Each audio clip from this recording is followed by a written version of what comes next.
하나님이 우리에 대한 사랑을 이기지 못하셔서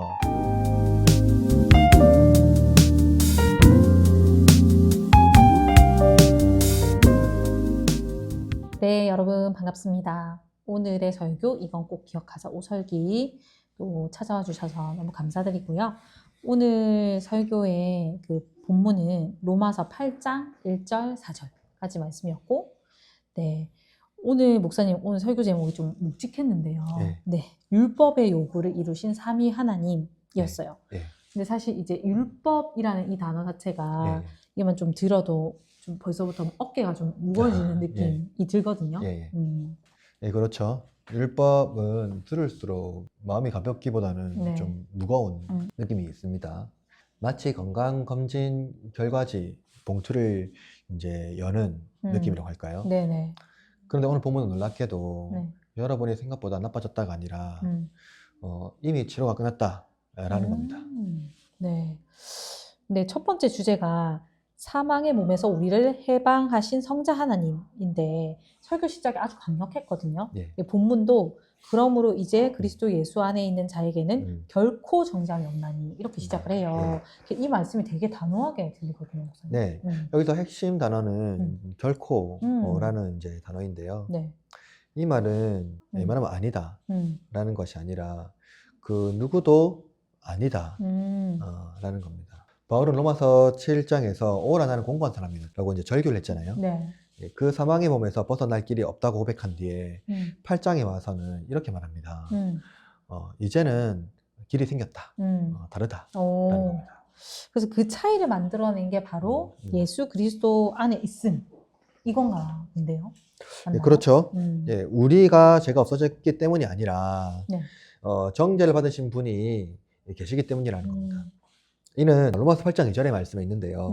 이는 그리스도 예수 안에 있는 생명의 성령의 법이 죄와 사망의 법에서 너를 해방하였습니다 라고 기록하고 있는데 여기서 법은 반복되어 나오잖아요. 규칙이 아니라 권세입니다. 권세. 왜냐하면 바울은 이제 죄에 사로잡혀 라는 이런 단어를 쓰면서 우리가 뭐 죄의 권세 아래 있는 이런 말씀을 하고 있거든요. 그래서 여기서도 이 법을 율법으로 해석하면은 바울이 말하는 논지가 논리적으로 맞지 않거든요. 그래서 여기서는 이제 권세라고 해석하는 게 맞습니다. 이제 우리는 죄와 사망의 권세가 아니라 생명과 성령의 권세 아래 옮겨진 사람들이라는 의미로 바울이 말하고 있는 겁니다. 네, 두 번째 주제가 아들의 육신의 모양으로 보내어 죄를 정죄하신 성부 하나님이거든요. 근데 이제 이런 질문이 생기는데 율법이 그렇게 좋은 거라면 왜 사람들은 계속 실패를 할까? 이런 질문. 그렇죠. 이제 바울이 정확하게 이제 그것을 말해주고 있는데요. 8장 3절에 그 3번절에 보면 이렇게 말하고 있어요. 율법이 육신으로 말미암아 연약하여 할 수 없는 그것을 하나님은 하시나니. 그죠? 그러니까 우리는 안 되는데, 그러니까 율법이 연약하여서 할 수 없다는 거 말하잖아요. 근데 우리가 할 수 없으니까 누가 하신다고요? 하나님 하신다고 말하잖아요. 문제는 율법이 아니라는 겁니다. 바울이 말했던 것처럼 율법은 선하고 의롭고 거룩합니다. 문제는 죄 아래에 있는 육신의 연약함이라는 거죠. 죄의 권세. 그래서 하나님은 직접 인간을 그런 사망의 몸에 있는 상태에 내버려두지 아니하시고 개입하시는 거죠. 그래서 하나님이 8장 3절 하반절에 보면 자기 아들을 죄 있는 육신의 모양으로 보내어 죄에 대하여 육신 안에서 죄를 정하사라고 말하고 있거든요. 이 죄 있는 육신의 모양이라는 표현이 좀 어렵게 느껴지거든요. 그렇죠. 죄 있는 육신의 모양이라고 말하면은 뭐 그 예수님이 육신을 가져왔는데 죄 있는 모양, 그러니까 죄 있는 육신을 가지고 있냐 하는 거죠. 우리가 똑같은 모양이라고 하니까 마치 예수님도 죄 있는 육신을 가지고 있는 거 아니냐라고 생각할 수 있습니다. 쉽게 말하면 이거예요. 예수님은 우리와 같은 조건으로 오셨어요. 그렇죠. 우리와 같은 육신을 가지고 오셨어요. 배고프셨고 피곤하셨고 고통을 느끼시고, 그죠? 이것은 뭘 말하냐면 인성을 말해요. 우리가 가지고 있는 것들.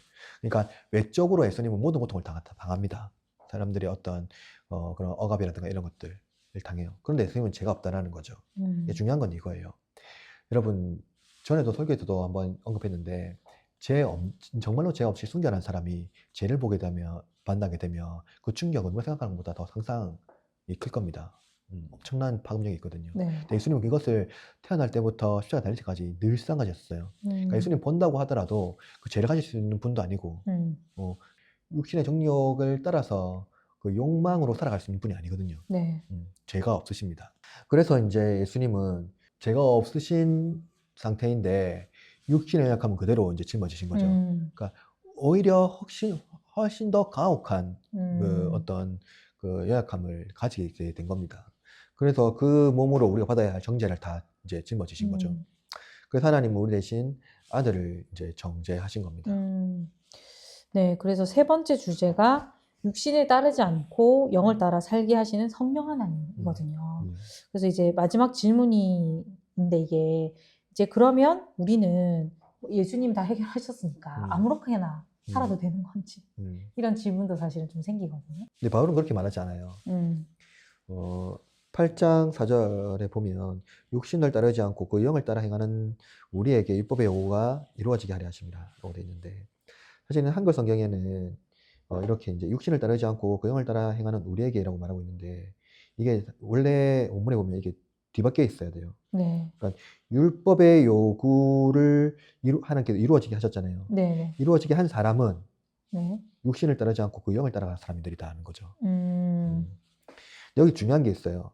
율법의 요구라는 거예요. 네. 이게 중요한 겁니다. 그러니까 율법의 요구가 우리가 생각할 때 유대인들, 구약 백성의 유대인들은 율법을 지키기 위해서 정말로 경건한 삶을 살았잖아요. 네. 그들이 지켜야 할 율법 대략 몇 개인 줄 아세요? 600개 이상이었어요. 들었던 것 엄청 같아요. 많았죠. 네. 그런데 여기서 말하는 율법의 요구라니까 엄청 많을 거 아니에요. 엄청 많잖아요. 다 지켜야 되니까요. 근데 신기하게 바울이 말한 건 여기 단수예요. 그러니까 바울이 한 말하는 가지? 율법의 요구라는 게 여기서 한 가지의 율법의 요구를 말하고 있는 거죠. 그러니까 예수님께서, 하나님께서 말씀하신 아들을 통하여서 우리가 하지 못하는, 네.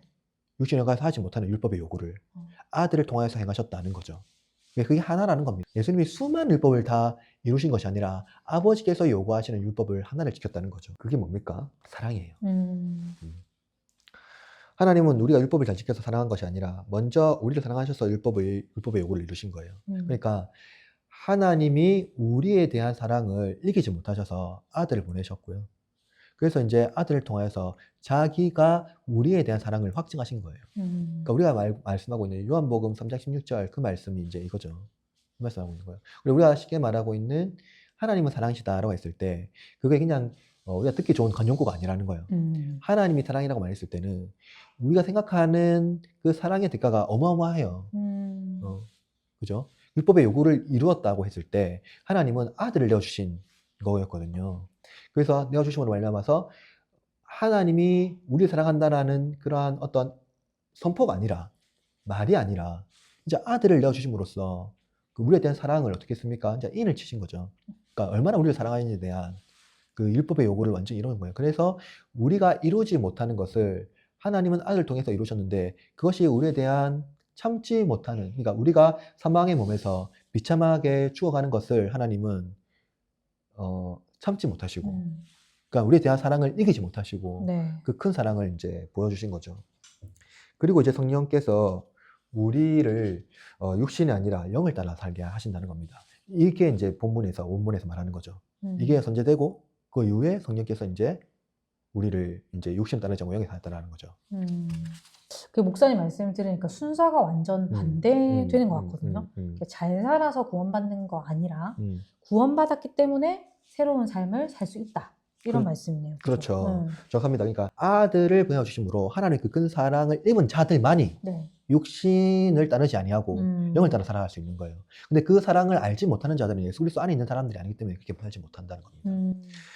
그래서 이제 성령을 따라 산다는 것은 우리가 어떤 완벽한 삶, 이상적인 삶이 아니라 새로운 권세 안에 산다는 거예요. 이제 우리는 육신의 지배를 받는 것이 아니라 죄의 지배를 받는 것이 아니라 성령의 은혜를, 그러니까 삼위 하나님의 그 권세 안에서 살아가는 사람들이라는 거죠. 그래서 오늘 말씀은 이렇게 좀 정리해 볼 수 있을 것 같아요. 율법의 요구는 우리가 아니라 삼위 하나님께서 이루셨다. 그래서 목사님도 마지막으로 시청자분들에게, 구독자분들에게 좀 한마디 해주신다면. 네. 네. 혹시 요즘 마음속에 나는 왜 이 정도밖에 안 되지 하고 정죄감이 드는 경우가 있다면 오늘 말씀을 꼭 한번 보시고 그 하나님의 은혜를 꼭 붙잡았으면 좋겠습니다. 말씀은 로마서 8장 1절 말씀인데요. 그러므로 이제 그리스도 예수 안에 있는 자에게 결코 정죄함이 없나니. 예. 우리가 율법의 요구를 이루어서 구원받은 것이 아니라 삼위 하나님께서 우리를 위해 율법의 요구를 이루셨기 때문이에요. 그 큰 하나님의 사랑이 우리 가운데 임했다는 거죠. 우리가 사망의 몸에서 절망 가운데에 비참한 상태에 있는 것을 하나님 참아보지 못하시고 그 아들을 보내심으로 말미암아 하나님에 대한, 우리에 대한 하나님의 사랑을 확증하신 것.